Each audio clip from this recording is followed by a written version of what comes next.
Bonjour les licornes et les pirates. Aujourd'hui, je vais vous lire Vaiana, la légende du bout du monde, une des histoires préférées de la petite licorne.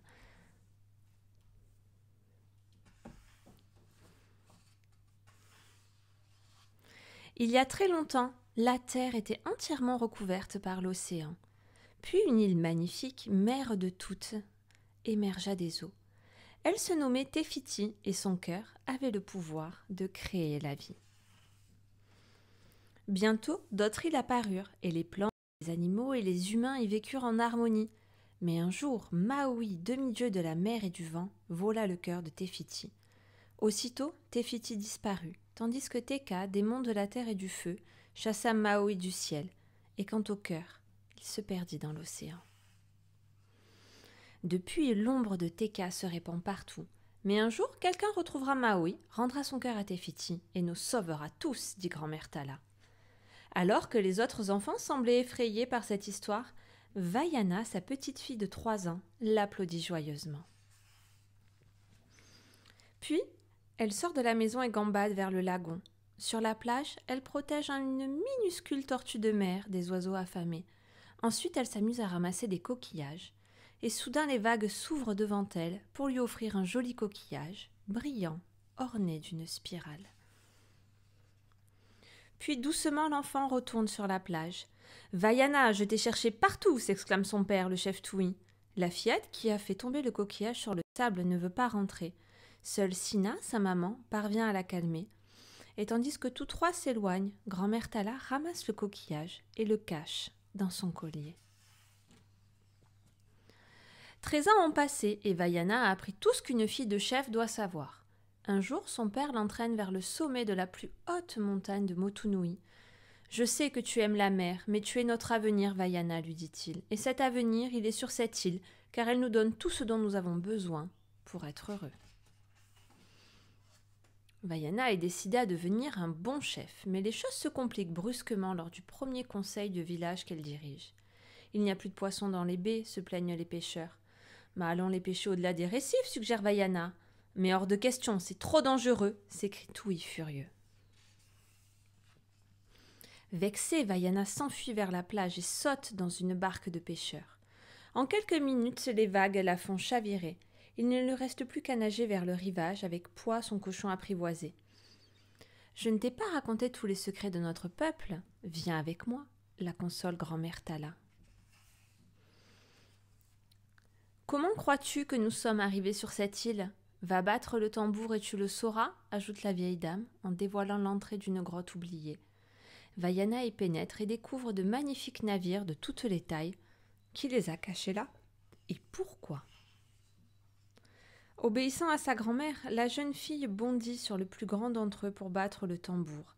Et soudain, les images de ses ancêtres apparaissent, sous la forme d'intrépides navigateurs, ce qui la rend pleine de joie.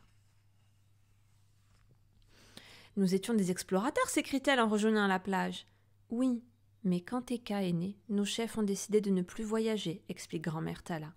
Maintenant, l'ombre de ce démon a atteint notre île. Tu dois retrouver Maui, Vaiana. L'océan t'a choisi. Ce coquillage qu'il t'a donné, c'est le cœur de Tefiti. » Vaiana retourne au conseil pour convaincre son père, toujours très en colère. Touy jette le coquillage au sol. En le ramassant, Vaiana aperçoit la canne de sa grand-mère. Pourquoi l'a-t-elle oubliée là ? Chef Touy, votre mère s'est évanouie, leur crie un villageois. Très inquiet, le père et la fille se précipitent chez la vieille dame.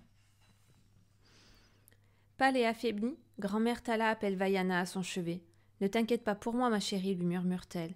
Prends mon collier pour cacher le coquillage et va chercher Maui. L'océan t'a choisi. » Tendrement, Vaiana l'embrasse avec la certitude qu'elle ne la reverra plus. Puis elle retourne au village, ramasse quelques paniers, les remplit de provisions et court vers la grotte. Un instant plus tard, elle pousse vers la mer la pirogue qu'elle a choisie, sans s'apercevoir que Hey Hey, le coq le plus stupide du village, s'est caché au fond de la cale. Au début, la navigation est paisible, mais un soir, une tempête éclate et au cours de son combat contre les mers déchaînées, Vaiana est assommée. Le lendemain, elle se réveille sur une berge d'une étrange île rocheuse. et surgissant de nulle part, un géant au corps tatoué s'approche de la plage. Vaiana devine qu'il s'agit de Maui, resté prisonnier de l'île après son combat contre le démon Tekka. « Maui, je suis venue pour te, commence-t-elle. « Je sais que je suis une légende pour vous les humains, l'interrompt le demi-dieu. C'est très gentil d'être venu me féliciter de mes exploits. » Après avoir conté le récit de ses nombreux exploits, il enferme Vaiana dans une grotte et s'enfuit à bord du voilier. C'était sous-estimer la volonté de la jeune fille.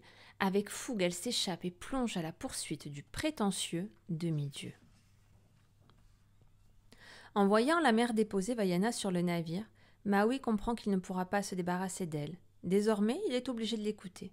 « Tu dois rendre son cœur à Te-Fiti, lui dit-elle en brandissant le coquillage. « Ce coquillage est maudit, répond Maui effrayé. À cause de lui, j'ai perdu mon hameçon magique. »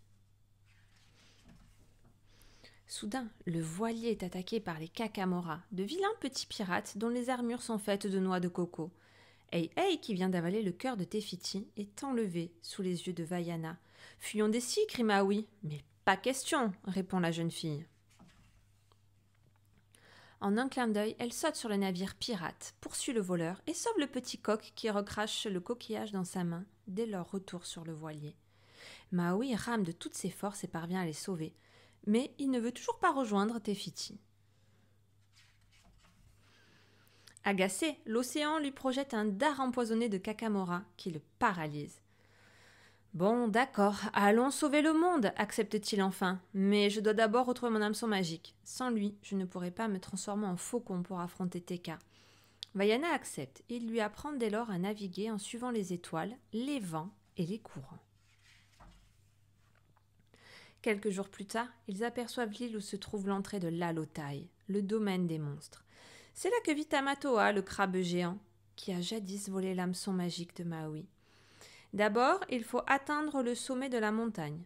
En voyant Vaiana grimper sans peur à ses côtés, Maui commence à comprendre pourquoi l'océan l'a choisi. Une fois en haut, le demi-dieu exécute une danse guerrière sur un immense visage gravé dans le roc. Et dès que la bouche de pierre s'entr'ouvre, il saute entre ses dents. Après un instant d'hésitation, Vaiana se jette dans le vide, à son tour. Séparée de Maui après son atterrissage à l'Alotai, le royaume des monstres, Vaiana découvre une caverne remplie de trésors.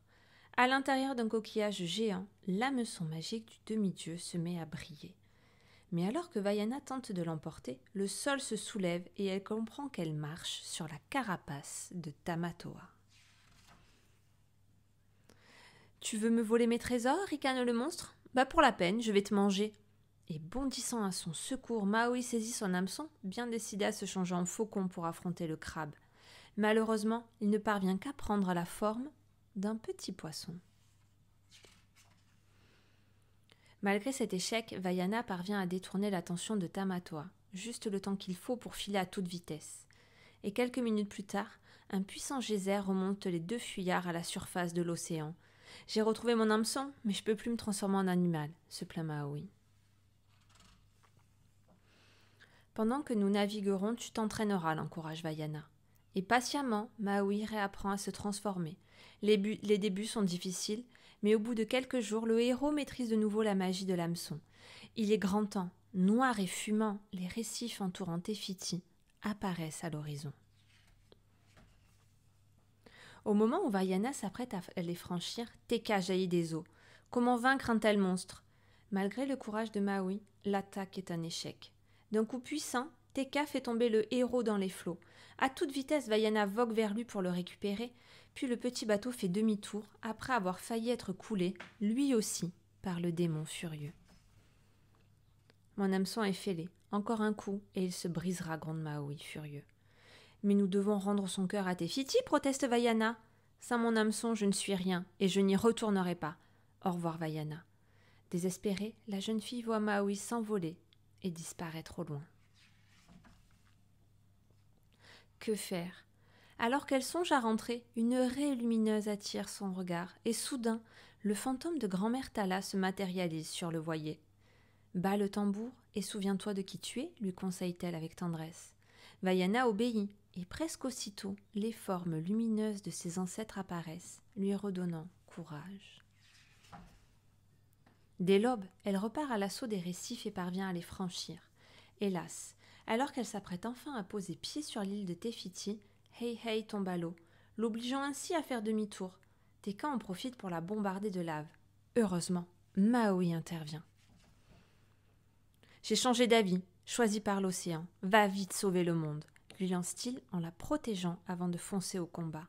Et plein d'espoir, Vaiana prend pied sur Te Fiti et cherche en vain où replacer le cœur. Soudain, elle aperçoit une spirale sur la poitrine de Teka et comprend que Te Fiti et lui ne font qu'un. En perdant son cœur, la déesse est devenue un démon. « Laisse-la venir à moi » crie alors Vaiana à l'océan. Et lentement, les vagues s'écartent, permettant au géant de lave d'avancer vers elle. « Souviens-toi de qui tu es » dit-elle, en fixant le coquillage au centre de la spirale. Et doucement, Teka redevient Te Fiti, et lave et fumée disparaissent. Après avoir remercié Vaiana et pardonné à Maui, la déesse reprend sa forme d'île. « Tu vas me manquer, princesse » soupire Maui, au moment de se séparer de Vaiana. Mais maintenant que la malédiction est levée, je crois que l'océan sera bien content qu'un petit bout de femme aux cheveux bouclés guide à nouveau les voyageurs vers de nouveaux rivages. Grâce à tout ce qu'elle a appris de Maui, Vaiana regagne Motunui en quelques jours. Et sur la plage, Tui et Sina, qui ont vu avec étonnement leur île refleurir et les poissons revenir dans les lagons, accueillent leur fille avec une immense joie. « Tu as fait ce qu'il fallait, et tu as bien fait », lui dit Tui très fière. Bientôt guidés par Vaiana et les habitants de Motunui partiront à la recherche de nouvelles îles. Et vous pouvez être certain que grand-mère Tala et Maui, heureux de les voir reprendre leur expédition sur l'océan, les accompagneront sous la forme d'une raie lumineuse et d'un puissant faucon. Cette histoire vous a plu ? Laissez-moi en commentaire les prochaines histoires que vous voulez que je vous raconte.